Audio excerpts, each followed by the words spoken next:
Got the tobacco leaves. Look at there. Look how pretty.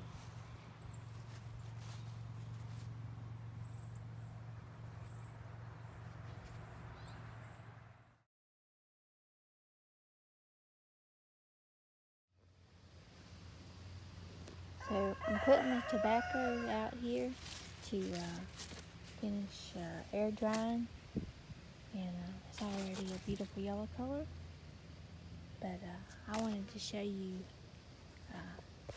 this tobacco plant right there. You can see it's got pretty little flowers, and that's Tennessee 86, I'm pretty sure.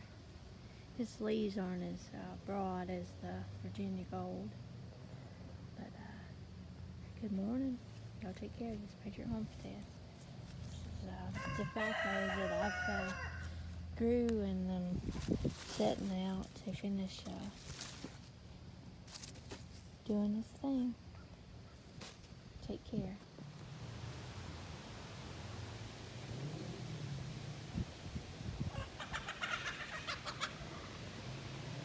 Here it is. The tobacco going to seed. Thought I'd share it with you.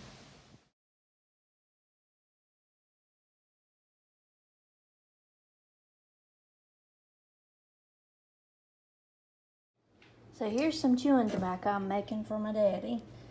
He's going to be 83 come July the 9th, and I'm going to make him some chewing tobacco. So this is the Virginia Gold, and I've steamed it, and I put it in here, and then I added some apple juice, and I added some of this Old Smoky moonshine, and I'm going to try to cook that in there with it, and then let it dry and get moist, and we'll see what we got. And I'll let him test it out for his birthday. Good, and had a wonderful 4th of July. I'd like to say hey to Kaylee, my little niece who's watching, who just subscribed to my channel a week ago, and hey to my sister Crystal, who's watching. And she lives in Florida, so hey Crystal, and hey little Kaylee, I love you and I miss you. And she named the little goat that I have on 4th of July. She named her Victory Belle, and we're going to name her Belle for short. The little doe girl goat, who's Nigerian dwarf and Angora. So I think they call them Nangora. I'm not sure, but I want to share my tobacco with you. This is my 8th year of growing tobacco. I actually looked, and I've been growing tobacco for 8 years. Started with Virginia Gold, and I just love that tobacco because those leaves get really large and beautiful. But I haven't learned much on processing it, but I'm learning a little bit at a time. With the little bit of time I have, I try to study a little bit just in the night before, I go to sleep. But I, on the Facebook group I joined, there was a lady that actually ferments her tobacco in mason jars with a pressure canner.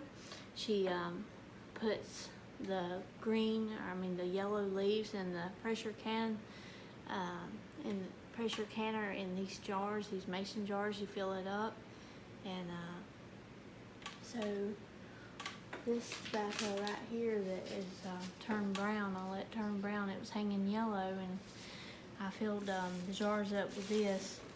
It's kind of moist, and I put some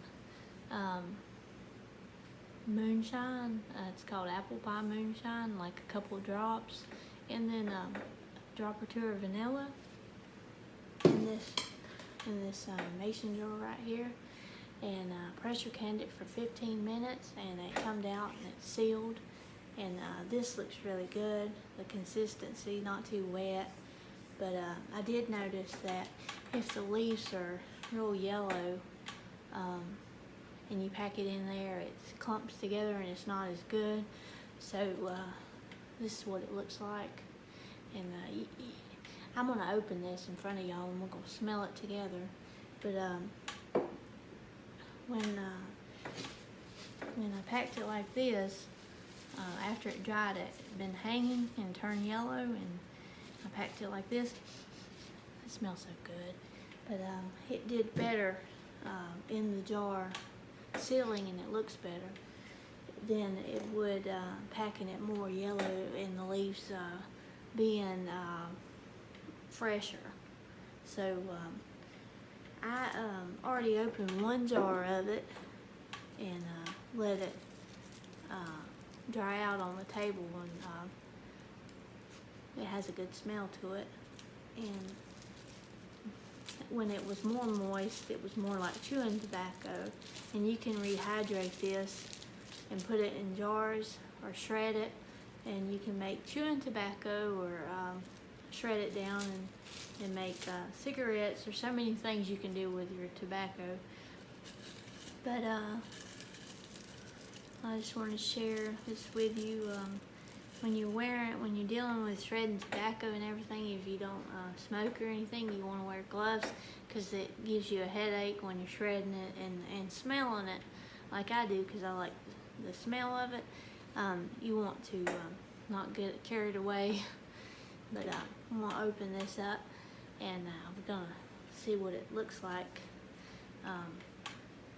This will store fine. But this is an experiment what I was doing. Yeah, it's sealed. So I don't smell it as strong as the other, and this is moist. So probably what you want to do is you want to let your leaves dry out more before you put them in the jar. And I might have added too much moonshine to this, but I pressure canned it twice and the color's yellow.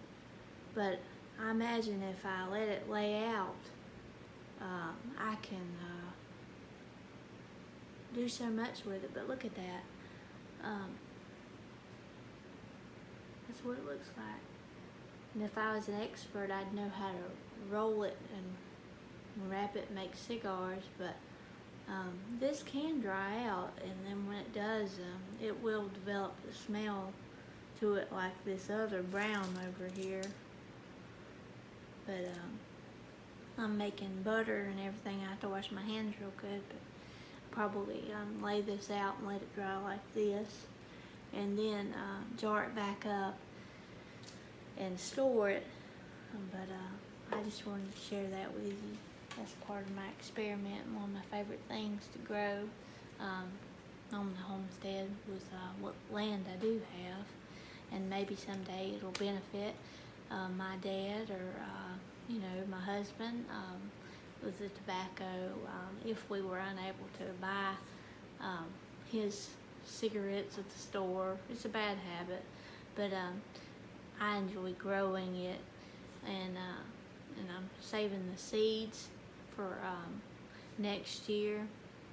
It was Tennessee 86 and Virginia Gold that I was growing, and let's see, there's Havana that I've started outside, and that's the CR tobacco, but it's my first year to try to grow that, and I'm trying to grow as much as I can and save the seeds for the coming years, because I don't know about the weather and what it'll be like. But anyway, hope everybody enjoyed my video, and hope everybody's doing well, and I'll let you know how it's going. I just have so much tobacco this year that I just wanted to share that with you.